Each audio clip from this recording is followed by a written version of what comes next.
main di sawah gitu kan, agak sawah, lapangan agak becek. Iya, iya. Tapi itu sangat mengasihkan gitu ya. Info yang beredar nih Bang Haji di dunia maya bahwa Bang Haji bener ya mau nyalonin wali kota Bekasi. Orang pada tato nggak bisa saya saya nggak bisa mengeneralisasi tiga kali kalau Iya kan konten kan istilah cabang olahraga besar. Ayo. Oke, untuk para sahabat yang ingin mengetahui informasi Bekasi, nah kali ini kita bersama dengan salah satu politisi di Kota Bekasi dan juga Ketua Partai Keadilan Sejahtera Kota Bekasi, Pak Haji Heri Koswara.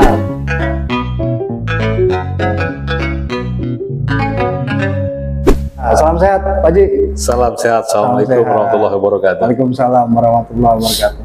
Pak Haji, ini Ya. kita sapa warga Kota Bekasi ini khususnya dan se-Indonesia juga ya. Nah, ini kita kebetulan sekarang berada di posko Heri Koswara ya, HK ya Pak Haji ya. Nah, yang terletak di wilayah Jati Asih, Kota Bekasi. Pak Haji, ini kita mau tahu mendalam nih. Untuk Abang Po mungkin sudah banyak lah ya di Kota Bekasi mengetahui tentang sosok Pak Haji Heri. Nah, Pak Haji sendiri pengen tahu tentang hobi dulu nih Pak Haji. Boleh ngorek dikit ya? Hobi ya? Hobi ya. Hobi Pak Haji sebetulnya apa sih Pak Haji? Ya. Baik. Bismillahirrahmanirrahim. Assalamualaikum warahmatullahi wabarakatuh. Assalamualaikum. Terima kasih Bang sudah hadir di sini, dan terima kasih juga podcastnya juga akhir di sini juga ya, dengan suasana yang sederhana ini. Kalau bicara hobi, tentu masing-masing kita punya ya. Siap. Saya memang sejak kecil dulu senang bermain sepak bola. Saya ingat sekali ya dulu di daerah Jati Asih ini, khususnya di Kelurahan Jatiluhur. Ya. Saya SD itu saya lahir tahun 71, saya SD tahun 77 sampai 83. Bayangkan ya, tahun 77 83. Tentu berbeda sekali suasananya dengan suasana hari ini. Untuk Kota Bekasi ya. Kota Bekasi. Dulu masih Ini kayak masih hutan rimba, dan ini masih terlalu jauh gitu ya. Kalau orang Bekasi, wah pasti ini pasti dikatakan kampung tempat buang jin lah kira-kira gitu. Tapi nikmatnya kami waktu itu masa anak-anak sangat banyak arena-arena tempat-tempat untuk kita bisa bermain sepak bola. Kita cukup mencari bambu, membuat goalkeeper gitu ya, kita buat jadi selesai. Di kebun, di sawah, di mana sangat banyak. Kalau sekarang kan sudah susah ya. Dia dulu pernah main bola di sawah juga. Sawah kan udah ada kering tuh. Kita kasih apa namanya, kipernya ya, untuk gawang-gawangnya.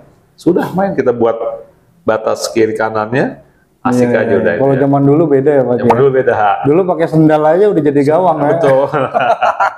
Bener kan? Jadi sejak kecil mau saya suka olahraga, sejak kecil kemudian bermain sepak bola, dan sampai hari ini bahkan sekarang usia sudah 50-an, tentu tidak sepak bola lagi ya. Ya. Sekarang kita beralih ke bulu tangkis. Bulu tangkis. Walaupun bulu tangkis juga sesungguhnya nggak direkomendasikan.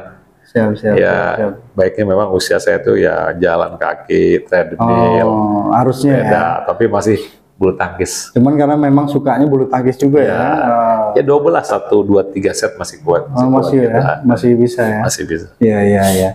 Terus kalau untuk main bola di sawah itu Pak Haji, dulu kesan pernah Pak Haji inget ada nggak? Wah banyak sekali ya. Jadi kita Kalau pernah berantem, iya, pulang sekolah itu kadang-kadang kita nggak pulang lagi tuh. Jadi pakai seragam langsung gitu ya. Kadang-kadang apalagi kalau hujan gitu ya. Kalau berantem itu udah biasa lah. udah biasa ya. Main di sawah gitu kan, agak sawah, lapangan agak becek. Iya. Tapi itu sangat mengasihkan gitu ya. Dan saya lihat inilah yang kemudian sampai hari ini kita merasakan ada daya tahan stamina tubuh kita, karena sejak kecil kita biasa kehujanan, kepanasan. Kalau sekarang kan anak-anak bermainnya apa ya di AC, jadi gampang sakit saya lihat. Ya. Nah, ini ada hikmahnya. Betul, Ini kesan betul ya, sampai hari ini saya ingat banget. Masih inget ya? Iya. Kalau zaman dulu panggilannya sebutannya tarkam kali ya? Tarkam apa? Tarikan kampung ya? Kita anak udah maghrib tuh nggak pulang dicariin nyababe kita, ya maghrib begitulah kondisinya. Iya, zaman bocah ya. Karena kita nggak ada alternatif permainan. Siap. Kalau musim hujan ya berarti kita nggak bisa main layang-layangan ya. Jadi musim itu kita bermain layangan, sepak bola, atau ada gangsing panggal dulu, terbatas. Nah dulu Bang Haji, panggilan kecilnya apa? Kan dulu zaman dulu kan banyak. Oh, her aja, panggil her. Her aja. Harry ya, panggil Harry. Kadang-kadang ada juga yang manggil bule. Dulu saya nggak tahu, di kampung saya katanya bocah paling putih. Dulu bocah paling putih, kayak agak bule-bule dikit itu ya. Emang kan dulu zaman dulu panggilan ya, banyak panggilan, bukan bule. nama asli kan? Betul, karena saya hitam juga kan ini. Iya. Dulu waktu itu saya nggak tahu gitu ya. Iya. Mas bule Mas bule. Her atau bule gitu, macam-macam lah orang di kampung manggil saya tuh. Iya, siap. Nah kalau untuk zaman sekolah nih, Iya. zaman sekolah tuh apa pernah punya prestasi apa tuh? Iya, saya sekolah di sekolah SD di kampung saya sini ya, di Jati Asih, di Jatiluhur. Ya. Kemudian SMP saya lanjutkan juga di sini karena kebetulan saya lulus SD, orang tua kami mendirikan sekolah Sanawiyah ini selevel dengan SMP, sehingga saya nggak boleh keluar dulu. Baru selesai SMP Sanawiyah saya dipesantrenkan di daerah Tambun. Namanya An-Nur Al-Kasyaf. Oh, itu punya keluarga? Bukan, di Tambun, itu punya Kiai almarhum Kiai Haji Dawam Anwar. Oh, siap. Ya, kita pesantren di sana karena memang orang tua saya punya cita-cita agar saya nanti di ke depan tuh bisa meneruskan sekolah yang didirikan oleh orang tua saya. Maka mereka berharap saya bisa jadi kiai lah bahasa gitu ya. Buat pesantren, bisa baca kitab dan seterusnya dan seterusnya. Nah, alhamdulillah selama pesantren itu saya banyak sekali mendapatkan pendidikan di sana. Contoh misalnya di sana itu kalau di pesantren umumnya rata-rata ada pelajaran yang namanya muhadharah, pelajaran lomba berpidato, latihan berpidato. Jadi sejak SMA kita sudah dilatih tuh, bagaimana mempunyai sikap mental berani untuk berbicara di hadapan orang. Hadapan orang banyak ya? Kan kalau nggak biasa susah itu. Iya betul. Kita walaupun sudah hafal, kalau mentalnya lemah itu apa yang udah hafal hilang semua. Bingung ya, gugup lah ya. Tapi kalau mental punya, walaupun bahan nggak punya, kita bisa ngomong, walaupun ngomong ngaco. Maka di sana dibekali mental dan juga materi. Siap. Dan ini saya rasakan sangat terbantu saat hari ini saya menjadi seorang politisi, sehingga bahan-bahan terkait dengan penyampaian ke masyarakat kita sudah ingat yang dulu gitu ya, tanpa kemudian kita cari-cari lagi. Jadi kalau bicara prestasi, walaupun olahraga, saya dulu sempat jadi juara berpidato. Juara pidato? Juara pidato tingkat pesantren lah kira-kira gitu ya. Di tingkat pesantren itu ya? Pesantren itu ada 3 bahasa, ada bahasa Indonesia, pidato bahasa Arab, dan pidato bahasa Inggris. Saya biasanya ikut itu bahasa Indonesia dan bahasa Arab gitu ya. Bahasa Arab ya? Ya, karena saya selepas pesantren juga saya melanjutkan kuliah di IAIN yang sekarang namanya UIN. Saya di sana juga mengambil S1 jurusan Adab Sastra Arab. Sastra Arab. Dari awal saya senang belajar bahasa Arab. Siap. Padahal kecilnya dipanggilnya bule ya? Kecil panggil bule. Gede pas sudah kuliahnya ke Arab ya? Bukan ke Arab, jurusan Sastra Arab. Justru sastra Arab ya? IAIN Jakarta Ciputat. Bukan jurusan sastra bule ya? Iya. Baratnya lebih barat. Kalau untuk berkembangnya waktu gitu ya, singkat ceritanya nih Abang Po, dalam hidup Bang Haji yang paling suka dan tidak suka apa Bang Haji? Kalau saya ini sejak saya lulus dari IAIN ya, saya kemudian melanjutkan S2 di Universitas Kebangsaan Malaysia ya. Jadi saya di UKM ngambil jurusan Islamic Studies. Jadi dari situ saya jadi suka keluar gitu ya, suka traveling. Saya di Malaysia pun hampir negara-negara bagian dari sana saya ke sana gitu ya, bersama teman-teman dan menggunakan motor. Oh, naik motor itu ya? Kecuali yang tidak itu ke Sarawak saja, tapi negara bagian yang ada di Pulau Semenanjung Malaysia itu Sarawak Malaysia itu ya? Ya itu enggak, kecuali enggak, itu enggak, itu kan berada di atas Pulau Kalimantan. Betul. Kalau yang negara bagian ada di sepanjang Malaya ya, mulai dari apa namanya dari Kuala Lumpur, kemudian Johor Bahru, Kedah, Pahang dan seterusnya, itu sudah saya kunjungi semua. Jadi kalau tanya apa hobinya adalah traveling salah satunya. Traveling ya, salah yang satunya. paling apa? Dalam hidup ini ya. Hobi traveling, ingin melihat budaya, karakteristik manusia di daerah di mana kita yang berbeda dengan kita. Kan setiap daerah punya budaya dan karakteristik masing-masing. Nah, saya suka tuh mendalami, melihat itu ya. Nah, tapi kalau yang paling tidak saya suka, tadi juga ada ya. Ya. Apa ya, banyak sungguhnya. Tapi yang saya ingat, yang misalnya budaya begadang saya paling nggak suka itu. Budaya begadang. Oh, iya. Saya dari dulu nggak suka gitu. Jadi kalau memang sekarang kalau begadang itu saya kurang tidur, saya paginya pasti pusing gitu. Dari dulu saya itu. Makanya saya sekarang bagaimana berusaha jam 10 itu, walaupun saya politisi, rapat, kalau saya sebagai ketua, sebagai pimpinan, pokoknya jam 10 selesai. Kecuali ada hal-hal yang sangat urgent, itu harus diputuskan besok, sementara waktunya hanya malam itu, ya itu pengecualian. Tapi kalau secara umum, saya jam 10 sunahnya harus tidur cepat, bangun cepat, sehingga kita bisa qiyamul dan sholat subuh tidak ketinggalan. Ini jadi saya begadang paling tidak suka kira-kira. Paling nggak suka begadang. Paling sukanya traveling, jalan-jalan. Paling nggak sukanya begadang nih, Romo. Tapi travelingnya nggak begadang ya, nggak pernah ya? Ya enggak. Justru enak dimatinya yang pagi-pagi kan biar kelihatan. Oh iya, siap. Ya, bisa diatur lah itu. Itu termasuk penataan pola hidup juga ya? Iya. Pola tidurnya juga diatur, jadi bangun pagi, rajin. Iya. Rezeki nggak dipatok ayam lah. Rezeki patok ayam. Ayam tetangga. Bang Haji, ya, kita banyak pengen tahu nih Bang Haji ya, maaf ya, banyak nanya kita ya. Silakan, nggak apa-apa. Selama bisa saya jawab, saya jawab. Siap. Kalau untuk lari ke politik nih Bang Haji. Nah ini kan diketahui Bang Haji ini kan 3 periode di Kota Bekasi dan 1 periode berjalan ini di Provinsi Jawa Barat ya Bang Haji. Betul ya? Betul. Itu siapa yang pertama kali mengajak berpolitik Bang Haji? Iya. Jadi saya selepas dari selesai kuliah di Malaysia, kan waktu itu memang sedang bergejolak di tanah air kita, yang disebut dengan masa reformasi ya. Di masa reformasi itulah banyak sekali bermunculan partai-partai politik, di mana awalnya pada zaman Orde Lama itu kan, Orde Baru itu cuma 3 partai politik ya. Ada PDI, Golkar, sama P3 dulu. 3 partai ya. Setelah masa reformasi, Orde Baru tumbang, kemudian bermuncullah era demokratisasi yang tidak bisa dibendung. Banyak sekali partai, salah satunya yang kita tahu ada waktu itu Partai Keadilan muncul. Yang kebetulan Partai Keadilan ini inisiasi dan deklaratornya inisiasi ya. Ini adalah banyak orang-orang terdekat dari kita, dan saya khususnya, gitu ya. Sehingga awalnya saya pulang ke Malaysia itu, saya diamanahkan orang tua untuk mengelola pesantren. Yang saya bilang tadi, kan kita sudah ada pesantren, gitu. Makanya saya sebagai anak laki salah satunya, karena anak kakak saya semua saudara perempuan, sangat diharapkan untuk memimpin pesantren itu, gitu ya. Siap. Saya pulang dari Malaysia, pertama menjadi kepala sekolah. Di sekolah yang bapak saya itu dirikan. Ya. Pesantren ini ya? Saya jadi kepala sekolah SMPIT, gitu ya.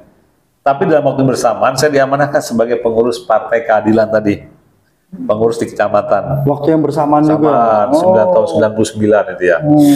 Tapi waktu itu saya belum ikut caleg ya. Dan 99 sehingga saya PK itu dapat 2 kursi di Kota Bekasi. Baru tahun 2004 pemilu yang kedua yang akhirnya udah berubah menjadi Partai Keadilan Sejahtera. Saya dicalonkan dan alhamdulillah sejak tahun 2004 saya kepala sekolahnya saya mengundurkan diri, saya bismillah masuk dalam dunia politik. 2004 pertama kali nyalek dan jadi lolos langsung ya. Langsung lolos. Luar biasa. 2004 saya. Kenapa saya tinggalkan? Karena saya berpikir begini. Ternyata setelah masa perenungan saya yang panjang, antara mengajar, berpolitik, atau saya kayak abang lah, wartawan, itu kan tugas mulia semua ya. Yang tujuannya bagaimana menanamkan dan merubah masyarakat kita ini menjadi lebih baik melalui jalur dan cara masing-masing. Dan ternyata saya renungkan kalau kita masuk lewat jalur politik, ini daya dobrak perubahan yang kita lakukan ini sangat luar biasa. Karena kita secara undang-undang punya hak budgeting, mengatur keuangan negara, mengatur keuangan rakyat, punya hak legalising, membuat perda, membuat undang-undang, dan punya hak controlling, mengontrol kinerja eksekutif. Kan luar biasa itu. Itu kelebihan berpolitik, Berpolitik. Jadi kalau kita kemudian masuk wilayah itu, maka peran yang akan kita mainkan untuk melahirkan kebaikan-kebaikan itu sangat banyak. Sementara kalau di saya kepala sekolah ya kebaikan itu banyak, tapi ruang lingkupnya kecil. Satu sekolah itu Sekolah aja. Tapi kalau dengan berpolitik, saya menyusun perda itu bisa diatur, digunakan oleh sekolah di seluruh kota Bekasi. Nah, kira-kira begitu. Sehingga siapa yang mengajak? Yang mengajak pertama adalah kakak saya almarhum, yang saya katakan dari alumni Timur Tengah tadi ya. Mengenalkan dan ternyata Bismillah 2004 masuk dan jadi saya mengumumkan kepala sekolah. Tapi saya selama di Dewan di Kota Bekasi selalu memilih komisi yang ada kaitan dengan pendidikan. Karena itu masih jiwa saya. Saya di anggota komisi D, kemudian jadi sekretaris, kemudian pernah jadi ketua komisi D, bahkan di periode ketiga saya menjadi wakil ketua Dewan. Ya, jadi saya juga mengambil koordinator komisi D tuh. Ya, saya nggak lepas walaupun di Dewan bersentuhan dengan dunia pendidikan. Cuma beda kalau tadi kepala sekolah, sekarang Dewan yang ngurusi tentang pendidikan. Kita berrapat bersama dengan Dinas Pendidikan, Dewan Pendidikan, BMPS, puluhan swasta, mengadvokasi anggaran pendidikan dan seterusnya. Gitu ya. Jadi saya memilih ini karena tadi daya cengkraman dalam berpolitik sangat luar biasa untuk membawa kebaikan di tengah masyarakat. Lebih luas ya. Lebih luas lagi. Anggapannya ya. Jadi bisa mengajukan ini, mengajukan itu, mendengar suara rakyat gitu ya. Nah, kalau untuk berpolitik yang paling menarik bagi Bang Haji apa? Politik yang menarik itu, iya, karena memang politik ini kan kadang-kadang penuh dengan intrik ya sebagian orang ya. Dan orang melihat politik itu banyak dari sisi negatifnya. Pandangan orang ya? Pandangan orang, tapi kadang-kadang ada betulnya juga ya. Terkait dengan, itu si oknum sebenarnya. Ada yang melakukan hal yang tidak baik, korupsi, ini, itu, dan segala macam. Saya lihat sesungguhnya di dunia apapun, oknum itu ada. Oknum ya? Jangankan di politik, kadang-kadang di DKM, Dewan Kemakmuran Masjid juga ada gitu. Ada juga. Yang namanya oknum itu di mana-mana ada. Betul. Nah, cuma di politik ini agak rentan memang. Karena tadi ada tugas budgeting itu ya. Peluang itu memang sangat terbuka. Sehingga ketika kita masuk, kalau kita tidak punya daya tahan yang kuat, ya memang sangat mungkin kita terjatuh kepada hal-hal yang dilarang secara undang-undang. Godaan lah ya. Godaan. Maka sejak saya masuk PKS, saya selalu diingatkan teman-teman kita semua bahwa ini ada bagian dari dakwah, perjuangan, yang tentu ketika melakukan jangan menghalalkan segala cara. Gitu ya. Berarti kan politik itu bisa berpotensi bikin kaya pribadi, bisa juga bikin kaya masyarakat gitu kan. Betul, bisa juga butuh menolong masyarakat. Betul, kaya itu kan luas ya, ininya maksudnya. Nah kalau untuk ini Bang Haji, kan ada potensi untuk nggak bener gitu ya. Kuncinya apa sih Bang Haji? Kan ini masyarakat pasti penilaiannya masih tentang, aduh lo mau ngapain sih lo nyalek misalnya nih. Ini kan belum banyak juga mengetahui dan memahami tentang politik ya. Jadi memang ketika kita sekarang kayak saya menjadi pengurus ketua DPD partai, salah satu partai politik, tugas kita adalah memberikan pencerahan ke masyarakat. Sekarang di kita ini kan, alhamdulillah nih, ketika masyarakatnya sudah mulai melek, cerdas, maka dengan sendirinya money politik itu akan terkurangi. Transaksi orang untuk memilih dengan membayar itu kan biasanya ada dalam komunitas masyarakat pragmatis. Ya umumnya dia tidak banyak memahami tentang bagaimana politik itu. Tapi kalau warga yang berpendidikan, dia memilih, pasti pilihannya rasional. Apa visi misi kamu? Kok kamu pengen dipilih? Kira-kira gitu. Tapi kalau orang yang pragmatis, kamu mau bayar berapa? Saya akan pilih. Nah itu ya. Nah ini tugas partai untuk merubah tadi. Sehingga demokratisasi yang kita lakukan bersih. Juga akan lahir nanti pemimpin yang bersih ketika proses ini proses yang bersih. Nah hari ini kita melihat masih ada dua segmentasi masyarakat. Ada yang memang pragmatis, perlu disumbang, minta ini, Masih berharap. Tapi ada juga masyarakat yang bisa kita ajak bersama-sama dengan cara apa? Mengadu ide, argumentasi, dan juga gagasan. Siap. Mereka menerima tuh. Kalau kamu jadi wali kota, kamu jadi dewan, apa yang nanti kamu lakukan? Saya akan begini. Nah itu ada. Tapi kalau orang kampung kan nggak bisa begitu. Iya, betul. Dia sih pengennya ada beras, ada sembako. Nah ini tugas kita untuk memberikan pencerahan kepada mereka, dan inilah yang dilakukan oleh kami di PKS secara bertahap.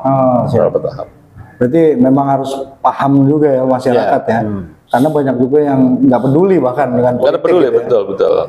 Siap. Untuk Bang Haji nih, ini info yang beredar nih Bang Haji di dunia maya bahwa Bang Haji bener ya mau nyalonin wali kota Bekasi. Jadi seperti yang saya sampaikan tadi, Ya. saya 2004 sampai 2019 di Bekasi, 3 periode ya, 15 tahun saya berada di lembaga yang namanya legislatif. Sekarang 2019, 2024 juga di legislatif. Cuma kalau dulu di Bekasi, sekarang di provinsi. Ya. Nah, saya melihat rasanya saya sudah cukup lama ya, hampir 20 tahun di legislatif gitu ya.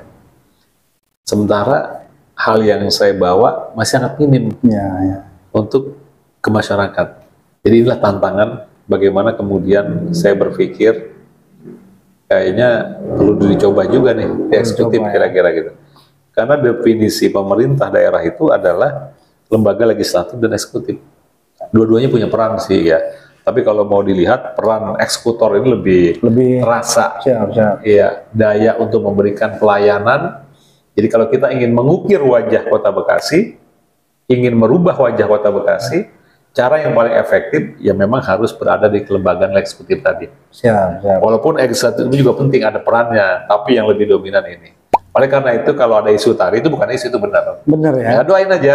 Iya. Mudah-mudahan Allah memberikan kesehatan, Iya. Allah memberikan umur panjang, partai memberikan amanah. Bismillah tahun 2004 kita bertemu di Pilkada Kota Bekasi. Iya. Ini salah satu orang asli Bekasi nih. Orang asli Bekasi mau nyalonin wali kota ternyata. Iya. Nah, Bang Haji, kalau ngomongin wali kota nih, Kota Bekasi. Pandangan singkatnya Kota Bekasi apa? Iya. Kota Bekasi saya sangat cinta luar dalam ya, karena memang saya lahir di sini. Maka secara darah daging, moral, kayaknya ya kita punya tanggung jawab yang paling besar untuk membawa Kota Bekasi ini lebih baik ke depan, gitu ya. Potensi itu ada, apalagi Bekasi ini kan menjadi kota yang sangat dekat dengan ibu kota, menjadi pintu gerbang. Orang dari mana-mana, dari sana ya, dari daerah timur, pasti ketika ibu kota lewat Bekasi. Dan potensi Bekasi luar biasa. Potensinya? Iya, baik potensi bagaimana mengembangkan pertumbuhan ekonomi, sumber daya manusia, jasa dan perdagangan, macam-macam lah. Itu luar biasa sungguhnya. Siap. Jadi saya nggak puas melihat kalau hari ini kok Bekasi yang berpotensi masih seperti ini. Kita masih ada dibully, macet. Kenapa sih kita nggak berpikir terkait dengan infrastruktur jalan agar kemudian tingkat kemacetan minimal berkurang. Kemudian kita dibully masih terkait dengan masalah sampah yang bau. Bagaimana kita mengelola sampah dengan sebaik-baiknya. Kita dibully juga bisa mengenai sarana prasarana pendidikan yang masih kurang. Kan APBD kita, pendapatan asli kita luar biasa. Berarti kalau begitu di sini ada yang salah dalam pengelolaan sumber dayanya. Nah gitu ya. Nah, sehingga saya melihat selama beberapa tahun ini konsep yang pas untuk mengelola Kota Bekasi ini harus ada. Dan tentu tadi karena berkaitan dengan 2024 ya kami juga dengan tim sedang menyiapkan. Kita ada survei. Apa sesungguhnya yang menjadi persoalan di Kota Bekasi? Saya menemukan secara prioritas ya ada 9 persoalan. Pertama adalah persoalan kemiskinan. Ternyata kota yang sudah hampir maju begini, persoalannya apalagi pasca COVID, kemiskinan ini. Kemiskinan ya? Artinya, yang angka pengangguran, anak-anak yang lulus kuliah atau SMK belum mendapat pekerjaan, sementara yang sudah mendapat pekerjaan, mereka banyak yang di PHK. PHK. Kalau sudah seperti ini kan kesulitan ya. Betul, betul. Karena kalau udah bicara perut, ini kan orang akan berbuat apa saja. Betul. Maka disinilah pemerintah harus hadir. Bagaimana mencari solusi untuk mengurangi angka pengangguran, membuka lapangan pekerjaan, dan perusahaan-perusahaan yang ada jangan sampai melakukan PHK. Ini harus kita jaga nih keseimbangan ini. Betul, betul, betul. Pertama kemiskinan ini harus kita jaga gitu. Sehingga untuk UMKM, akses modal yang mudah bisa didapatkan. Ini nanti harus kita siapkan di APBD mereka. Sekarang UMKM ada, mereka nggak ada punya pasarnya, gitu ya. Siap, siap. Nggak ada yang membeli, sehingga produksinya berjalan, nggak ada yang beli, kan kasihan juga rugi. Siap. Nah, ini yang pertama yang harus kita pikirkan ya. Masalah ekonomi harus kuat dulu nih. Kalau ekonomi perut sudah cukup, ngaturnya gampang. Tapi kalau perut kosong, nah ini bahaya ini. Perut ya. Kita membuat aturan sebaik apapun, orang nggak akan taat. Jadi faktor pertama kemiskinan. Kemudian yang kedua tadi banjir. Banjir kan dulu katanya ada 16 titik, sekarang ada 37, kok makin tambah. Berarti ada proses pembangunan yang kurang baik. Ya, kurang awalnya, tepat gitu ya. Iya, awalnya sesuai dengan rancangan tata ruang ini buat penyimpan air, ternyata diizinin untuk membangun misalnya. Nah ini harus kita rubah nih. Masalah banjir, masalah macet, masalah sampah, masalah anak muda, masalah UMKM, pendidikan kesehatan juga masih masalah. Nah, jadi saya sudah survei. Jadi membangun kita nanti itu bukan asal membangun, tapi berdasarkan objektif kondisi keadaan kita seperti apa. Nah, jadi insya Allah mudah-mudahan ini bahan yang nanti akan kita terjemahkan menjadi visi misi bagaimana tahun 2004 mengelola Kota Bekasi. Siap. Berarti pendataan udah dimulai ya? Sudah dimulai sekarang. Bukan pendataan, survei. Surveinya ya. Untuk Kota Bekasi ini. Kota Bekasi. Nah, kalau bicara tadi tentang pendidikan nih balik sedikit. Ya. Nah, Bang Haji kan basicnya pendidikan terus nih. Kalau untuk pengangguran yang bertambah, itu ada hubungannya nggak sih dengan pendidikan yang diabaikan? Diabaikan artinya mungkin dari kondisi keuangan, bahkan di Kota Bekasi kita ketahui ada juga yang masih lulusan SD gitu kan, anak mudanya itu gimana Bang Haji? Iya, kemarin kan sempat ada ungkapan bahwa SMK itu paling banyak menyetor angka tingkat pengangguran. Kan biasanya kalau SMK itu harusnya sekolah itu sudah punya link match hubungan dengan perusahaan ya, sehingga lulusan itu kemudian langsung kerja.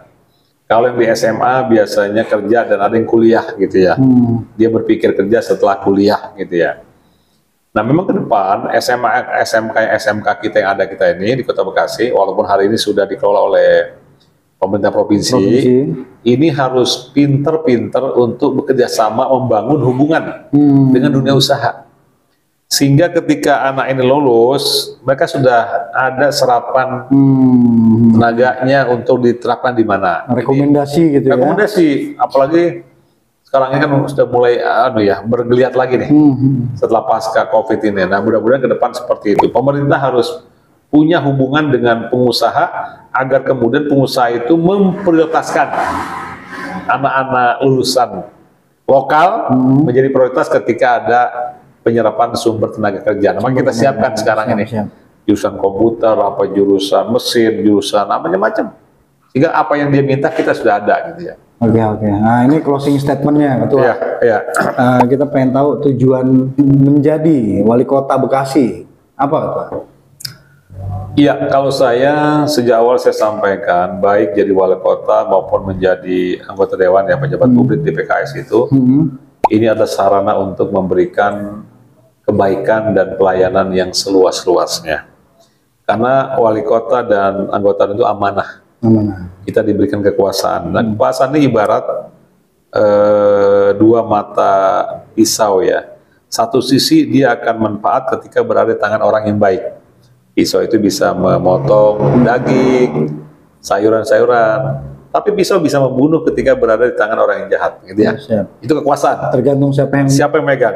Nah, oleh karena itu, motifnya apa tadi? Motifnya adalah dalam rangka untuk menebar kebaikan, mensejahterakan masyarakat, dan juga ingin membangun Kota Bekasi ini menjadi kota yang metropolitan, kota di mana tempat tinggal yang nyaman, kota di sana bisa juga untuk memberikan tempat yang baik para disabilitas, para kaum milenial, anak-anak muda, dan juga kota di mana di sana ada tempat rekreasi di sudut-sudut kota, dan juga kota di mana sangat berpotensi untuk memajukan pendidikan dan kesehatan. Jadi saya kira hajat hidup apa yang paling dominan untuk kita manusia harus ada di Kota Bekasi ini. Ini tujuan saya secara bertahap. Mudah-mudahan seperti itu menjadi bagian dari cita-cita saya, insya Allah. Kita semua berharap Kota Bekasi lebih berkembang dan bahkan maju ya. Ya.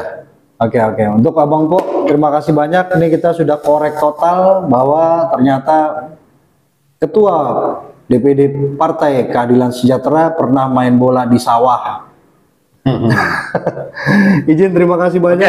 Siap. Mudah-mudahan sehat selalu dan Amin, sukses. amin. Saling mendoakan. Saling mendoakan. Kita teriak, ayo 1, 2, 3.